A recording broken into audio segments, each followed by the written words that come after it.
Hello students, today we are going to start our very new chapter number 5, lines and angle.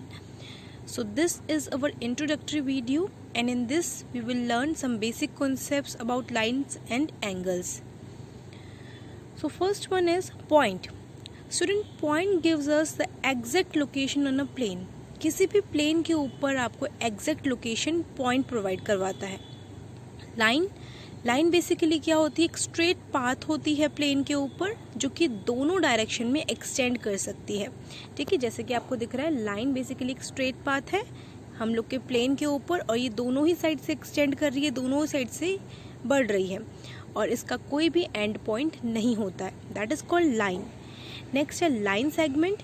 तो line segment basically हम लोग की एक line का एक पार्ट होती है. ठीक है, और इसके 2 एंड पॉइंट्स होते हैं. It has a definite length, एक पर्टिकुलर लेंथ होगी इसके 2 एंड पॉइंट्स होंगे, और ये लाइन का एक पार्ट होती है.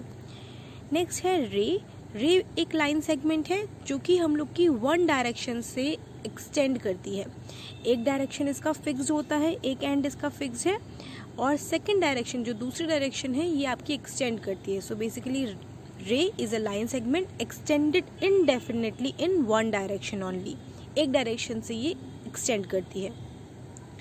नेक्स्ट स्टूडेंट्स, यहाँ पे आपको दिखा रखा है कि पॉइंट्स कैसे हम लोग को एक एग्जैक्ट पोजीशन देते हैं, लोकेशन देते हैं. जैसे कि स्पेसिफिकली ये वाला पॉइंट आपको इस प्लेन के ऊपर हमें इसकी पोजीशन बता रहा है, तो that is a point.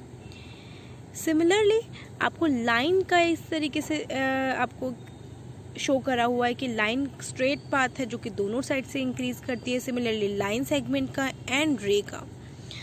Next हम लोग देख रहे हैं इसमें इंटरसेक्टिंग लाइंस. कुछ और बातें हैं लाइंस के बारे में, जैसे कि इंटरसेक्टिंग लाइंस वो लाइन होती हैं जो एक दूसरे को क्रॉस करती है. They are called intersecting lines.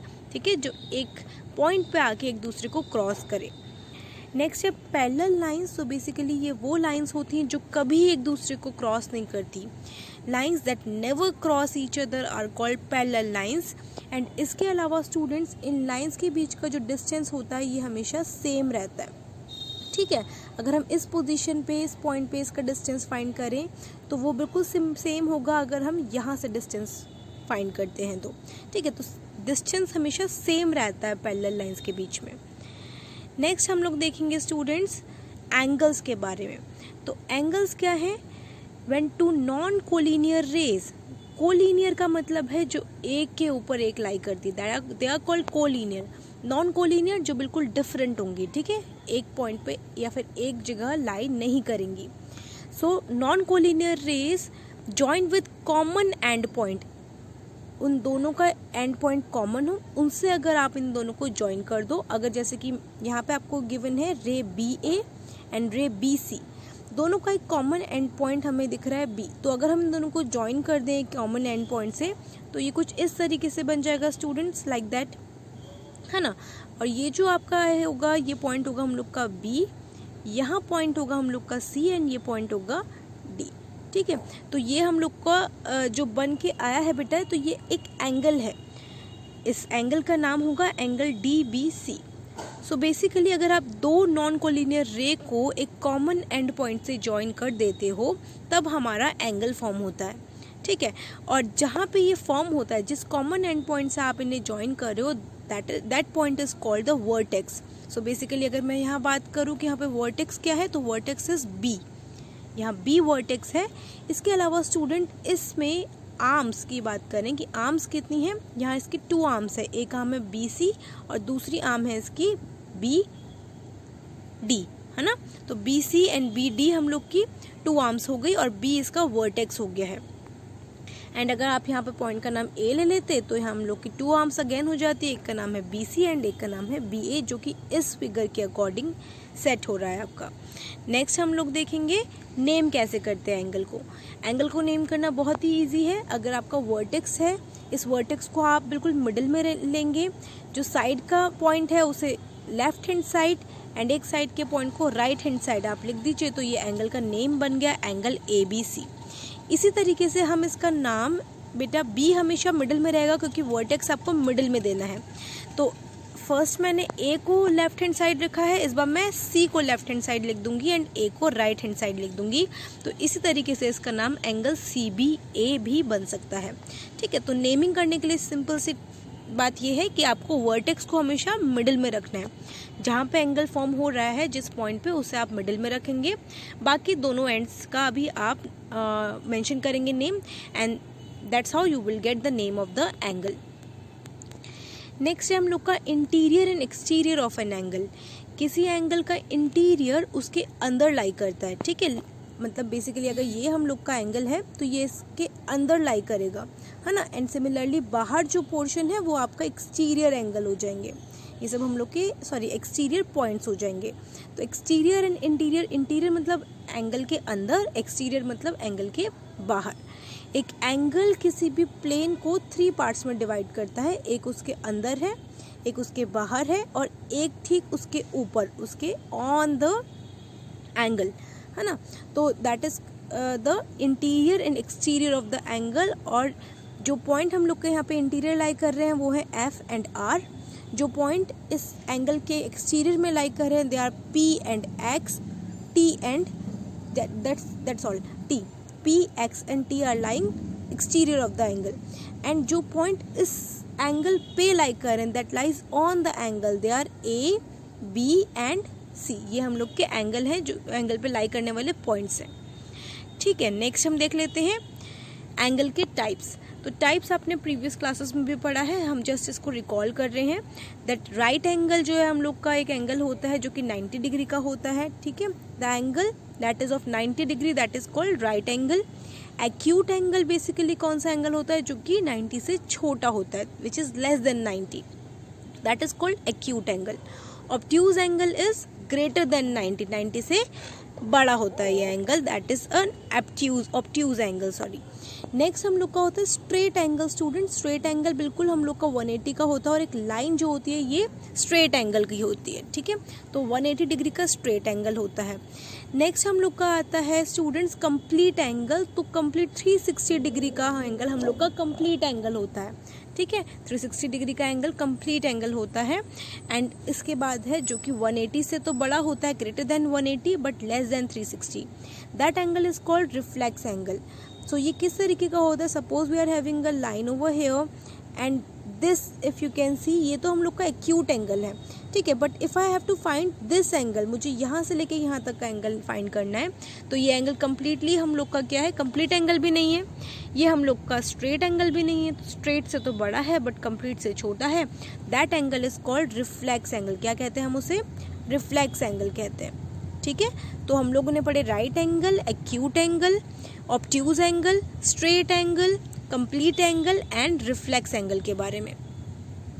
Next है कॉन्ग्रेंट एंगल्स। कॉन्ग्रेंट एंगल्स वो एंगल्स होते हैं जो कि same size and same shape के होंगे।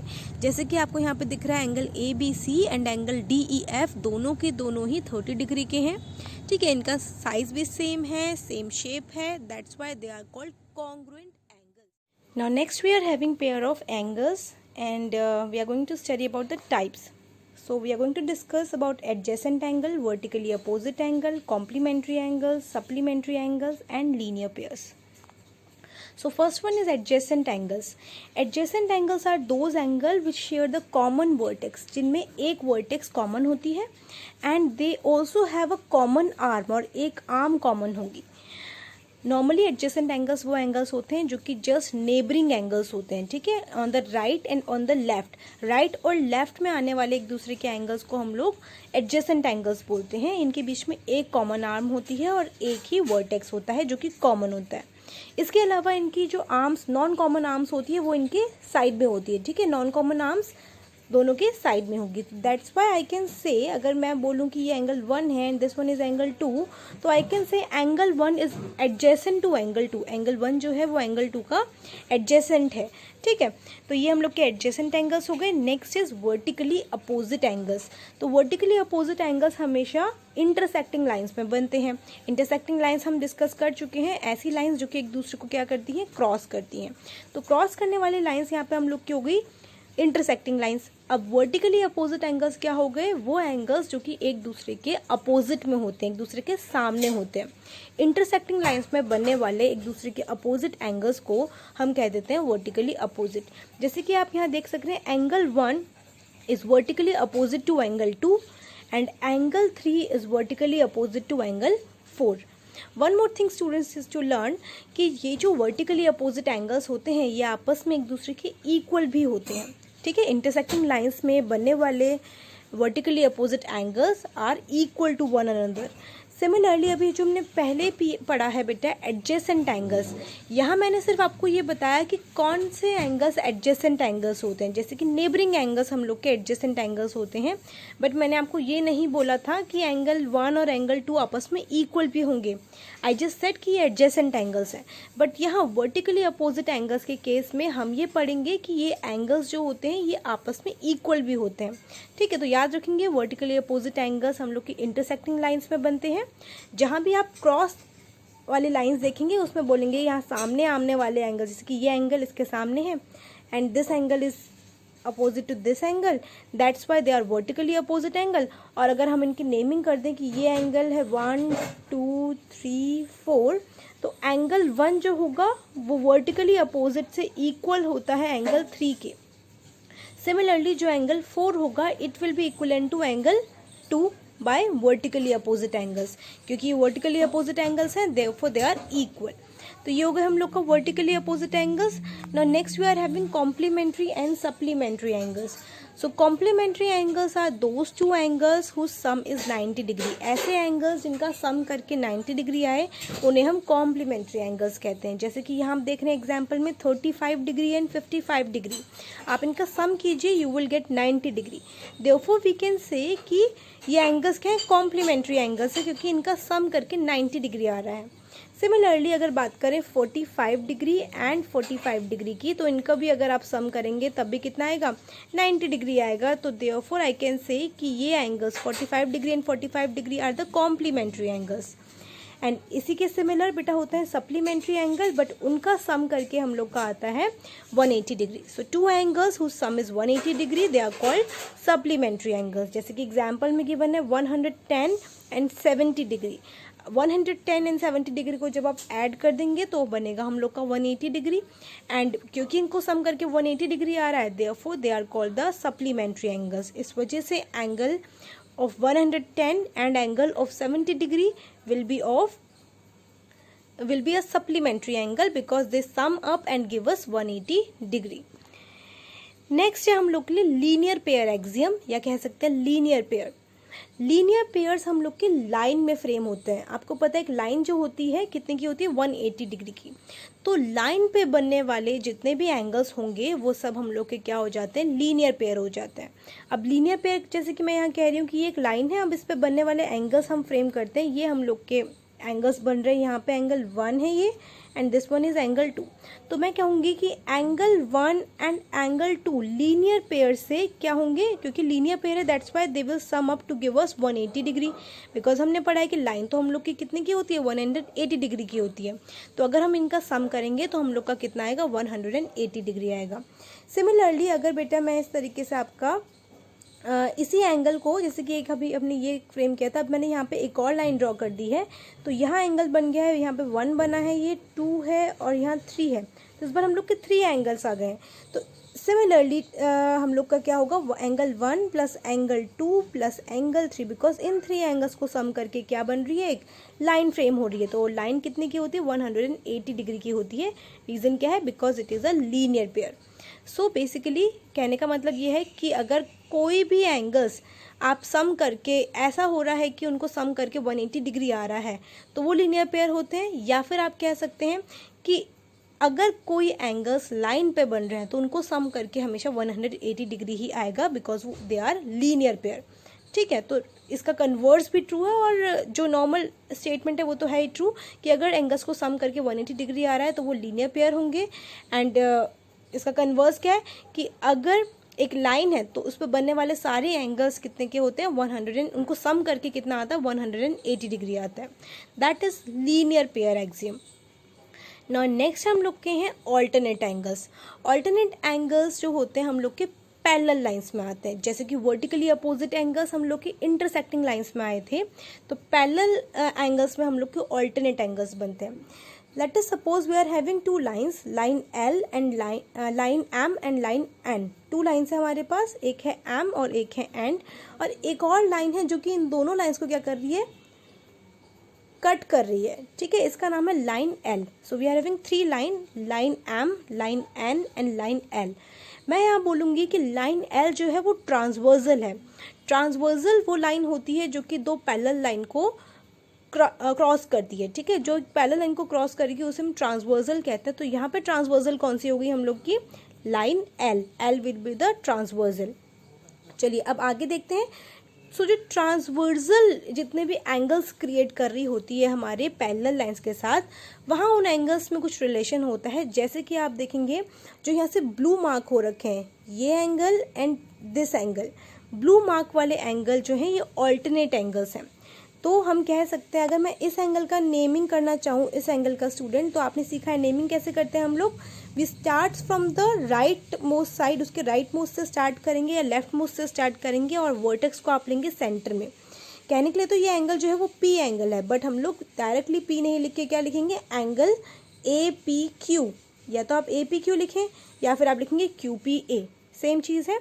ये वाला जो एंगल है ये किसके इक्वल होने वाला ऑल्टरनेट एंगल से, द ब्लू, दिस वन। तो ये एंगल का नाम है एंगल ई क्यू पी, है ना।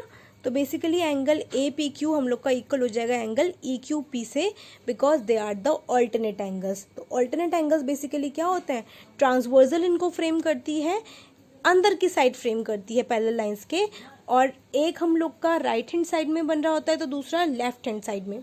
एक अगर राइट हैंड साइड में नीचे की तरफ बन रहा है तो दूसरा लेफ्ट हैंड साइड के ऊपर की साइड में बनेगा।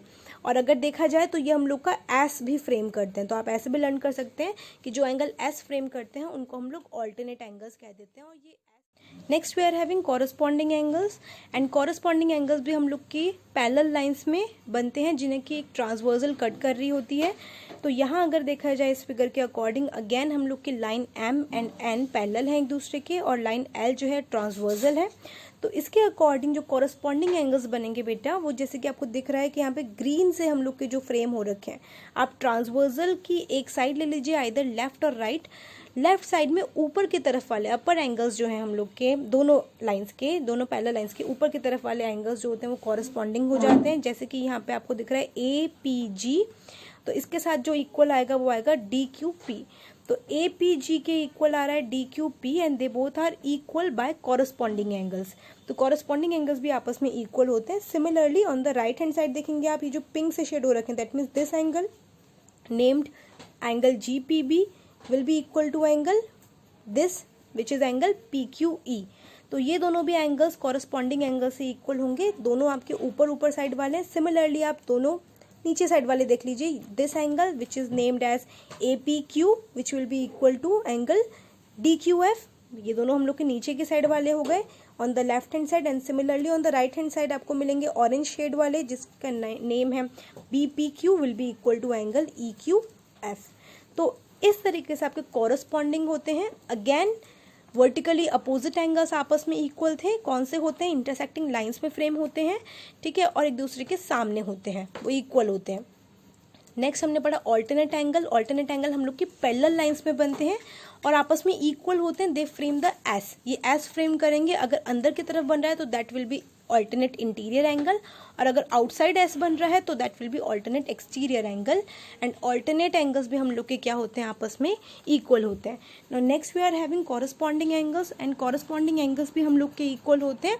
दे आर या तो वो अपर साइड में बनेंगे पैरेलल लाइंस के, ठीक है, या फिर वो लोअर साइड में बनेंगे, आइदर ऑन द लेफ्ट और ऑन द राइट।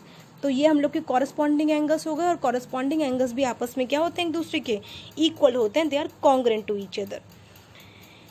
नेक्स्ट है हम लोग का interior angle on the same side of transversal. तो जैसे कि हम लोगों ने पढ़ा कि दो लाइंस अगर पैरेलल हैं तो इनको क्रॉस करने वाली जो लाइन होती है इसे हम ट्रांसवर्जल कह देते हैं। तो ट्रांसवर्जल के अंदर की तरफ बनने वाले, ठीक है, interior angle, sorry, parallel lines के इंटीरियर अंदर की तरफ बनने वाले बेटा ये this angle, this and this, they all are the interior angles, ये अंदर की तरफ बन रहे हैं, ठीक है, पैरेलल लाइंस के। अब आपको बोला जा रहा है interior angle on the same side of transversal, तो ट्रांसवर्सल की अगर मैं लेफ्ट साइड लेती हूँ, that means if I am taking the left side, so I am taking angle this which is 1 and this which is 2। सो अगर मैंने left side लिया angle 1 और एंगल 2 बोला है, तो interior angle on the same side of transversal भी एक property है जिसके अकॉर्डिंग क्या होता है, जो अंदर की साइड में ट्रांसवर्सल की एक साइड में एंगल्स होते हैं, इनका सम करके हमेशा कितना आता है, 180 डिग्री आता है, ठीक है। यानी कि दैट मीन्स एंगल 1 और एंगल 2 को जब मैं सम करूंगी they will be equal to 180 degree, ठीक है। तो 180 डिग्री किस प्रॉपर्टी से, interior angle on the same side of transversal. इसे कभी कभी हम लोग को इंटीरियर एंगल्स भी बोल देते हैं, क्योंकि सेम साइड ट्रांसवर्सल की सेम साइड में है और इनका सम करके 180 आता है। I am not saying they are equal to one another, I am saying they sum up to give us 180 degree. इनको सम करके कितना बनता है, 180 डिग्री बनता है। तो इसी के साथ हमने लीनियर पेयर भी पढ़ा था। लीनियर पेयर में भी ऐसे ही था बेटा कि आप लाइन पे बनने वाले जितने भी एंगल्स होते हैं उनको अगर आप सम करें तो it will be equal to 180 degree. And similar to the linear angles, यहाँ पे जो इंटीरियर एंगल्स हैं जो कि पैरेलल लाइंस में बन रहे हैं उनका सम करके भी 180 डिग्री आता है। तो ये हम लोग के इंटीरियर होने चाहिए पैरेलल लाइंस के और ट्रांसवर्सल की सेम साइड में होने चाहिए। That's why these angles are called interior angle on the same side of transversal. They will also sum up to give us 180 degree. तो ये हम लोग की इसकी प्रॉपर्टीज थी पैरेलल लाइंस की। नाउ नेक्स्ट है हमारे पास angle sum property of triangle. ये आप अपने प्रीवियस क्लास में भी पढ़ चुके हैं, इवन प्रीवियस चैप्टर्स में भी हमने पढ़ा है कि अगर ट्राइंगल के हम लोग के कितने एंगल्स होते हैं स्टूडेंट्स, 3 एंगल्स होते हैं। इन 3 एंगल्स का अगर आप सम करें, ठीक है, if you add them what you will gate 180 degree. जितने भी एंगल्स हों उनको अगर आप सम अप करते हैं, उनको सम करते हैं तो हमेशा 180 डिग्री आता है। So if I am having 3 angles, angle 1, 2 and 3, what I can write angle 1 plus angle 2 plus angle 3 equal to 180 degree. तो ये हम लोग की angle sum property of triangle है। ट्राइंगल के 3 एंगल्स का सम 180 डिग्री आता है। इस प्रॉपर्टी का भी हम एक्सरसाइज में यूज़ करेंगे। नेक्स्ट है हम लोग की exterior angle property of a triangle.